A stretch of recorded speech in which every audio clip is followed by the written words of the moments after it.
Good morning everyone. Market चालू झालेलं आहे. आता आपण इंट्राडे स्टॉक ट्रेडिंग करणार आहे इथे. तर मी तुम्हाला दाखवतो. इथं आपण सपोर्ट रेजिस्टन्स मार्क करून घेऊ.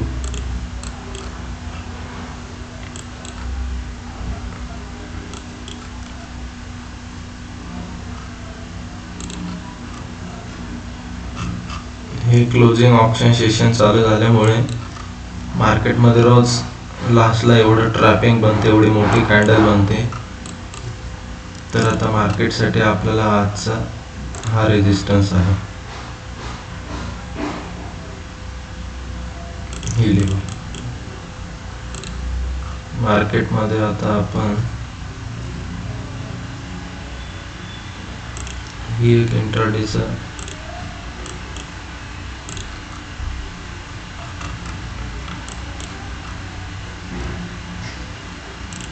सेक्टरमध्ये बघून घेऊ. आज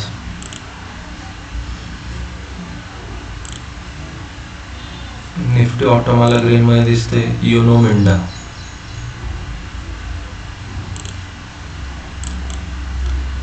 मिंडा मध्ये आपण आता एंट्री घेतलेली आहे इथे 12.65 ला. हे बघा, तुम्ही बघू शकता 12.65 ला एंट्री. हे बघा, एंट्री घेऊन टाकली आपण आणि 12.50 ला SL लावून दिलं. 1:2 टार्गेटसाठी आपण वेट करतोय आता. हे बघा, SL पण लावून दिलंय 12.50. आता जस्ट झाले 9:46. आपण एंट्री घेतली. आता बघू आपण काय होतंय.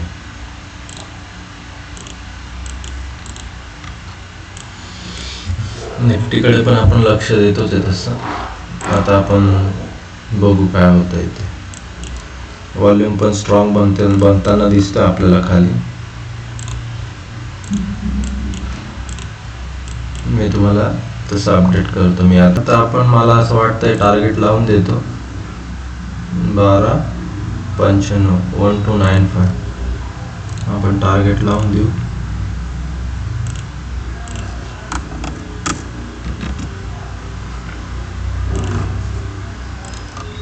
हे बघा, टार्गेट इथे स्टॉप लॉस आहे, इथे टार्गेट आहे.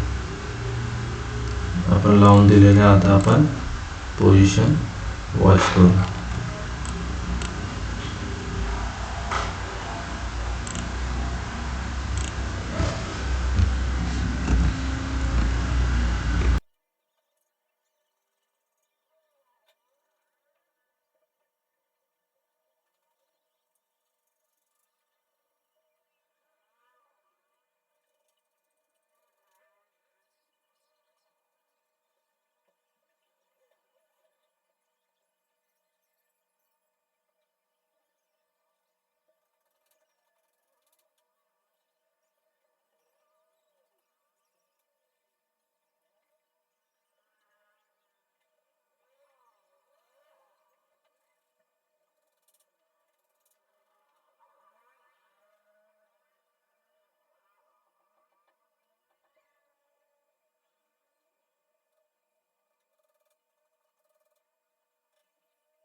Hello, good morning everyone. परत आपण डेस्कवर आलो आहे. आपला स्टॉक काय वरती जात नाही आहे, स्टॉप लॉसकडे येतो आहे, तर ठीक आहे, आपण होल्ड करू. एक तर आपण स्टॉप लॉस घेणार किंवा टार्गेट घेणार, बस. मध्ये आपण कुठेच पोझिशन हलवणार नाही. हे बघा, निफ्टी ऑटो तर पोलीस चाललं आहे, पण स्टॉकला काय झालं काय माहिती. निफ्टीमध्ये पण काही मुवमेंट तर आज दिसत नाही एवढी खास. व्हॉल्यूम निफ्टीमध्ये, निफ्टीचा व्ह्यू माझ्यासाठी बुलिशच आहे, म्हणून मी बुलिश स्टॉक घेतला आहे. पण बघू आता काय होते. आपण अदर स्टॉक पण आहे ना चेक करून घेऊ.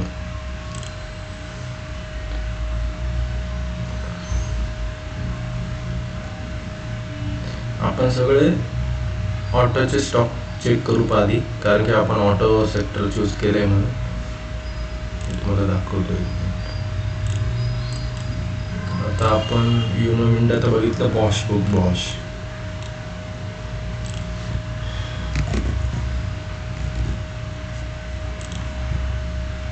बॉश पण बुलिश बघू शकता तुम्ही.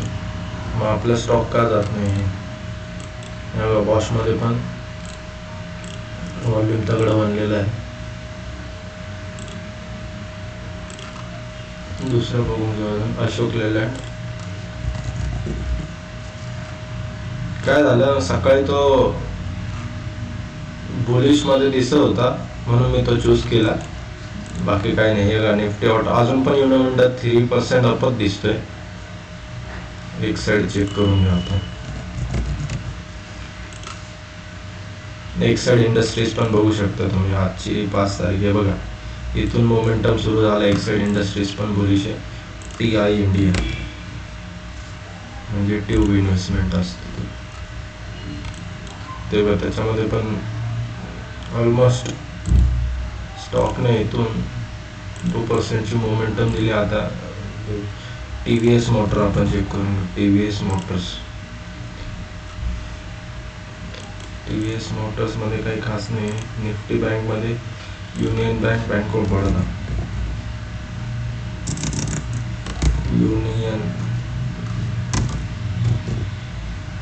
युनियन बँक ऑफ इंडिया, तो पण रिव्हर्सल होत आहे. बँक ऑफ बडोदा, तो पण रिव्हर्सल. हा रेजिस्टन्स आहे ना, त्याच्यामुळे हा नेक्स्ट रेजिस्टन्स हा फॉलो करतोय त्याला.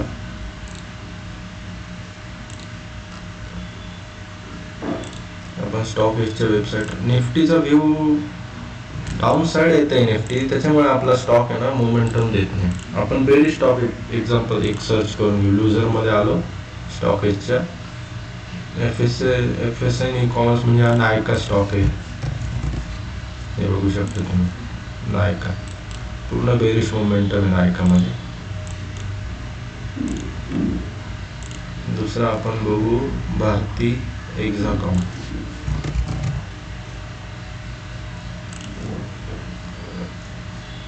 पहिलीच कॅन्डल एवढी मोठी बनलेली असते ना, त्याच्यामुळे त्याच्यात घेण्याची इच्छा होत नाही. अरे, आपला स्टॉप लॉस हिट झालाय वाटतं. आपण बघू.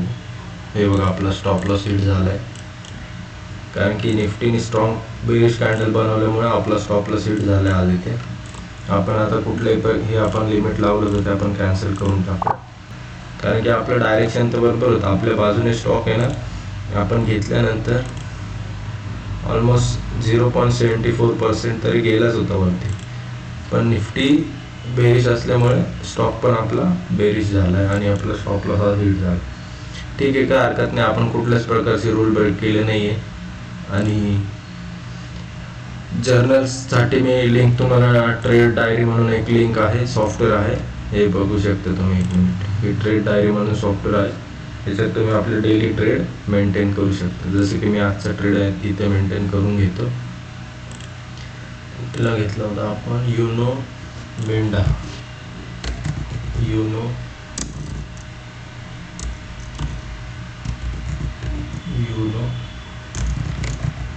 मिंडा. आजची डेट काय आहे? 5. एंट्री प्राइस होती आपली 1265. क्वांटिटी होती आपल्याकडे 32. एक्झिट प्राइस आहे आपली 1250. चार्जेस आपले गेले 42.5. स्टॉप लॉस आपण जो होता तोच आपण घेतलेला आहे आणि टार्गेट आपलं होतं 1295. हे बघू शकता तुम्ही 1295ला आपलं टार्गेट होतं आणि आपलं स्टॉकने आज आपलं स्टॉप लॉस हिट केलं. काय हरकत नाही, आपण कुठल्याच प्रकारचं रूल तोडत नाही. पण हे आता तुम्ही म्हणाल की 3 दिवसापासून लॉस होतं, पण 3 दिवसाचा लॉस आपण रिस्क मॅनेजमेंटच्या आत दिला आहे. पण आपण याआधी 1:4 सुद्धा अचीव केलं. म्हणजे आपण जी 500ची रिस्क देतोय तर 1:4 म्हणजे 2000 पण प्रॉफिट आपण बुक केलेलं आहे. तर हे आपण आधी जर्नल मेंटेन करून घेऊ. आपण ब्रेकआउटला घेतला होता, फॉलो प्लॅन केला, आपण कुठल्याच प्रकारची चूक केली नाही, आपण रिस्क वाढवली नाही, ओव्हर ट्रेडिंग केली नाही. मी रिस्क मॅनेजमेंट फॉलो केलं. सायकोलॉजीमध्ये बघून घेऊ आपण. ट्रेड घेताना कॉन्फिडन्स 9 होता माझा, सॅटिस्फॅक्शन पण मी 8 देतो माझा SL. आणि मी पूर्णपणे काम आहे, मी कुठल्याच प्रकारची मिस्टेक केली नाही. आणि आपण हे जर्नल सेव्ह करून घेऊ. हॅलो एव्हरीवन, आपण परत दुसरा एक ट्रेड घेतला होता. आपण तर तसं एकच ट्रेड घेतो, पण मला याच्यामध्ये मदरसन इंटरनॅशनलमध्ये मला एक ऑपॉर्च्युनिटी दिसत होती, म्हणून मी हे बघू शकतो तुम्ही 15 मिनिटाला माझं ॲनालिसिस. हे जे पहिली कॅन्डल इथं ब्रेक झाली, हे जे प्राइस ॲक्शन बनलं हे मी तुम्हाला दाखवतो. बघा, ब्रेकआउट केला होता. जसं ब्रेकआउट केला आपण इथे एंट्री घेतली. मी 5 मिनिटला येतो आणि त्याच्यासाठी रेजिस्टन्स आहे ना, ही लेवल होती. हे बघा, हा जो टॉप होता त्याचा कालचा प्रिव्हियस डेचा जो हाय होता तो आपल्यासाठी आज रेजिस्टन्स होता. आपण 5 मिनिटला आलो, एक्झॅक्ट बघितला आपण. हे जी लेवल होती, हे बघा, सकाळी मार्केट आला, इथे एक प्राइस ॲक्शन बनवलं, ही जी लेवलला एक ब्रेकआउट झाला. हे बघा, बघू शकता. जसं ब्रेकआउट झाला ह्या कॅन्डलला आपण इथे एंट्री घेतली आणि 1:1 आपल्याला टार्गेट दिलं. पण मी काय केलं, 1:1 दिल्यानंतर आपण आहे ना, कॉस्ट आपली जी बाईंग प्राइस होती 153.91 त्याच्यापेक्षा थोडंसं वरती मी ट्रेल केला. म्हणजे जर इथून 1:2 गेला असतं तर आपण डायरेक्ट बुक केला असतं 1:2ला. पण 1:1 गेल्यानंतर आपण इथे ट्रेल केला आणि काही वेळाने परत आपला ट्रेलिंग असेल इथे हिट झाला आणि तो स्टॉक आता साईडवेज चालला. तेव्हा पोझिशन आपली बघू शकता तुम्ही. पहिला आपल्याला एवढा लॉस झाला होता, आता एवढं कॉस्ट म्हणजे काही आपल्याला लॉस नाही आला आज. 338 रुपीज कारण मिनिमम लॉस आहे हा. आज आपण डे पूर्णपणे आता क्लोज करतोय. चॅनलला जर सबस्क्राईब केलं नसेल तर सबस्क्राईब करा आणि असेच रोज नवीन व्हिडिओ मी तुमच्यासाठी घेऊन येत जाईल. Thank you so much. धन्यवाद.